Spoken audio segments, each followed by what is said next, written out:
Ahoana Marina mandrosonankay zany malagasy. Krismasy ny andro, tsikam-pahoriana noho ny asarotry ny fiainana no tazana amin'ny tokantrano malagasy. Te hifaly, te hikorana sy hihinana any-pitoloha tahaka ny hafa, saingy tsy afa-manoatra ny raika amin'ny 20 isan-jato. Madagasikara tsy maintsy mandroso hoy ny sasany. Tia mipetraka ny fanontaniana hoe androso mankaiza indray ao anatin'ny 5 taona manaraka io satria efa firenena farany mantsy no tanjona tratra tao anatin'ny 5 taona teo aloha izay. Atreto aloha dia ory ny gasy, sahirany, feo reny hoe masotsokiny, ka izay kely ananana no ahiratra amin'izao akatoky ny Noely izao. Ho Noely-pifaliana tokoa ve? Sa tsy maintsy mifaly satria endrika sy fomba fanehoana izany ny vanim-potoana sy ny vaninandro toy izao. Atreza ny fiatrehan'ny malagasy izay tsy maintsy mandroso izao fetin'ny krismasy izao fotsiny, satria ilay efa nampanantena ihany no mbola mampanantena ankehitriny.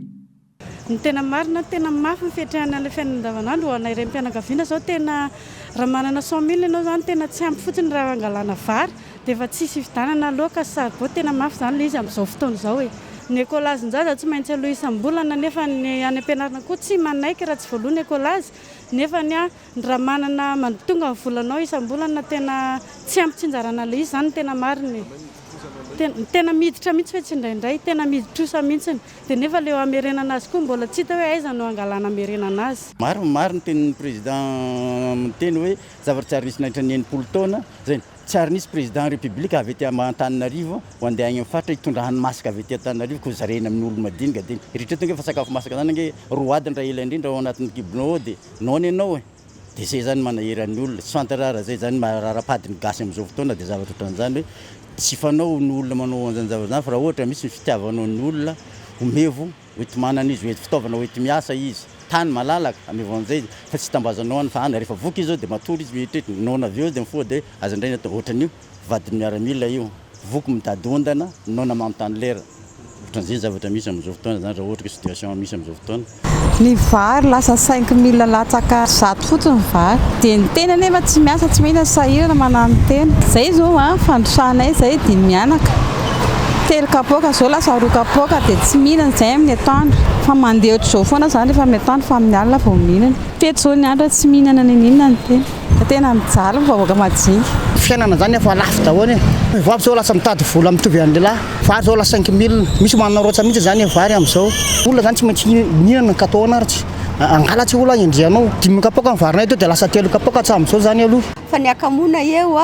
ny fomba fisainana mihitsy ny efa tsy mety, le fisainana mihitsy le efa miandro meo. Tsy vahaolana ho malagasy fa manome asa azy ny vahaolana aingana indrindra satria ao na amin'ny tenin'Andriamanitra hoe zay tsy miasa ka tsy hihinana. Tokony hiasa daholo olona rehetrarehetra dia anjara amin'ny fanjakana mamorona asa ho an'ny vahoaka rehetrarehetra arakaraka ny sokaji-pahaizany. Zany maray aman-dreny azy fa tsy dikan'izany kosa aloha dia andry angataka foana fa tsy maintsy miezaka. Lahara-pamena ho an'ny vahoaka aloha dia sakafo zay ny lahara-pamena ho an'ny vahoaka nefa izany koa ny olombelona saina vatana fanahy fokisana daholo izy telo fa raha vao misy tsampiny ray amin'ireo dia mitongilana ohatra ny vilany toko anankitelo izy. Ka raha vao misy vilany mitongilana tsy maintsy mianjera io vilany io na tianao na tsy tianao. Efa olana aloha zany misy vahaolana naroso. Fa fahitako an'ilay izy ngamba natao vava fotsiny mihitsy ilay izy fa tsy naaplikena. Tsy hay izay zavatra ataony zareo any hoe inona le atao le izy fa le izy aloha tsy mipankatỳ amin'ny vahoaka aloha zany zao le izy hatreto e. Beda be manko zao ny olona manantena amina resaka vidim-piainana hoe ahena le ahenao vidim-bara ahenao vidin'izao. Zany sarosarotra. Fa ny amin'ny za mahita hoe fa ny any amin'ny fahefan'ny vidiny tsirairay mihitsy ny any tokony ampitomboina. Raha ohatra hoe anapiasa mandray karaha isam-bolana zao tokony jerena le karamany hoe tokony atao hatreto fa hatreto ny zakan'le vidim-piainana dia lasa tsy masahana an'ilay tolotra tsoa zany na dia amin'ilay izy dia lasa misy pression be. Tena efa marefo daholo mihitsy ny ao amin'ny tanànanay.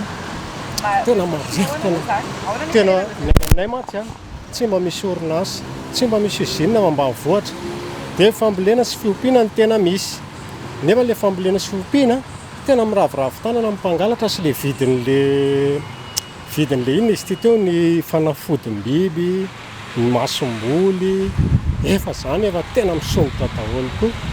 Dia faran'ilay olona na ny mpiaina saraka tsara tsy misy asa izy. Za aloha sy raha mety vao mainka raha mafimafy noho ty taona hitsahantsika ty iny amin'ny taona ho avy eo maika mafimafy kokoa satria raha nijerysika tam'izany fotoana zany dia niditra ny covid sy noatra zany hoe zaraina vary sy noatra zany fotsiny le olona dia samy vita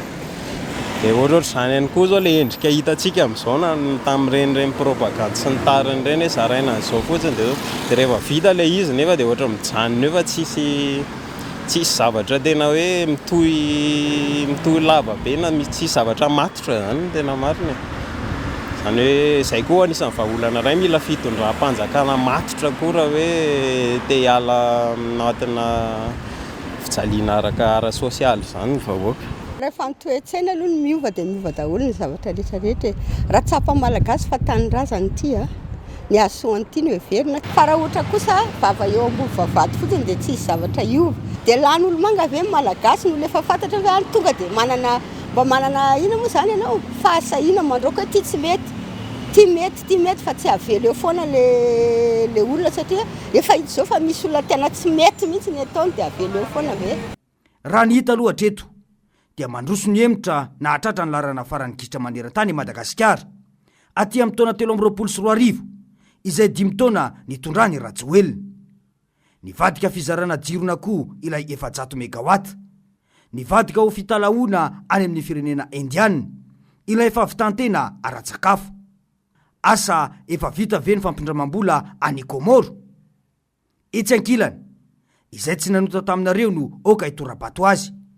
ny volamena ny vadika vy 770 kilao tratra tany Afrika Atsimo sy ny olona ambony tratra saika anondrana volamena dia ny ivato mazava ny antony satria tsy misy politika ho an'ny vahoaka eto fa politika natao mba ampanakarena mpitondra tompoiny fa tsy anompo tsinona koa izany no sahazany malagasy izay ve le fanaovana politika eto Madagasikara satria i Rajoelina nge efa tena nitsotra mihitsy hoe ny fanaovana politika eto Madagasikara dia mandainga jerenao firenena nefany amin'le politika nataonao mimikroso foana na tamin'ny andro Ratsiraka na tamin'ny andro Tsiranana na tamin'ny andro liza mimikroso foana le firenena le vahoaka mimina fatony foana osy fitenenana mialatsiny indrindra dia araky ny eritreritro raha hoe ny fanaovana politika eto Madagasikara dia tsy tokony ohatran'izao mihitsy satria ny fanaovana politika eto Madagasikara nge natonga ny malagasy ohatran'izao hoe fa raha ohatra nandeha dia ny politika tsy mieritreritra afa-tsy ny vahoaka ihany fa zao fotoan'izao nge eto Madagasikara ianao tsy mieritreritra afa-tsy mieritreritra vahoaka zao fa mieritreritra ny tenany aloha ahoana moa ny fomba inonao fa ministra anankiray ao anatin'ny fitondrana ao anatin'ny herintaona dia manana tranona 24 milliards dia anjaranareo manao investigation momba an'izany hoe ity olona ity ahoana ny fomba nahazahoany ity olona ity zao trano ohatran'izao sady nefa roa taona izy ny atao hoe ministra dia manompo vahoaka fa tsy tompon'ny vahoaka eto amintsika nge mampimepinga eto amintsika satria zao eto amintsika eto Madagasikara ndray te hafana ndray mpanao politika le lafy paladi hoe manao any ianao monsieur le député le lafy paladi misy ohatrany hoe tena iny tena olombelona ambony indrindra nefa iny piasanao nge iny ny tao hoe député piasam-bahoaka ny politika tokony hisy eto Madagasikara dia ny manompo fa tsy tompoina ny olona tokony hoe anompo firenena zany dia ny vahoaka no jereny voalohany indrindra tsy mijery ny tena iny izy aloha tsy tokony tenany mihitsy no jereny satria ny tenany izy nge ovila voafidim-bahoaka no fidiny izy dika zany izy zany solotena an'ireo vahoaka ireo ary ireo vahoaka izy tokony anompo an'ireo vahoaka ireo nay zany aza mirary krismasy sambatra ho an'ny vahoaka malagasy masitsokona tokoa ka izay any kely mba ananana no airato fa aza manita-kevitra ka andeha androbany efa mba kely any voangony hafa sary lasa mifamotika samy sahirany fa ny tena tompony andraikitra feny kosa mipolangina mila tonga saina dia mila mifo raha te hivoatra fa tsy tia kely ka miaritra ovolosana mandritra ny androm-piainany any ka maty any vao mahatsiaro sy ahita izany atao hoe fahasambarana izany fa ahoana mariny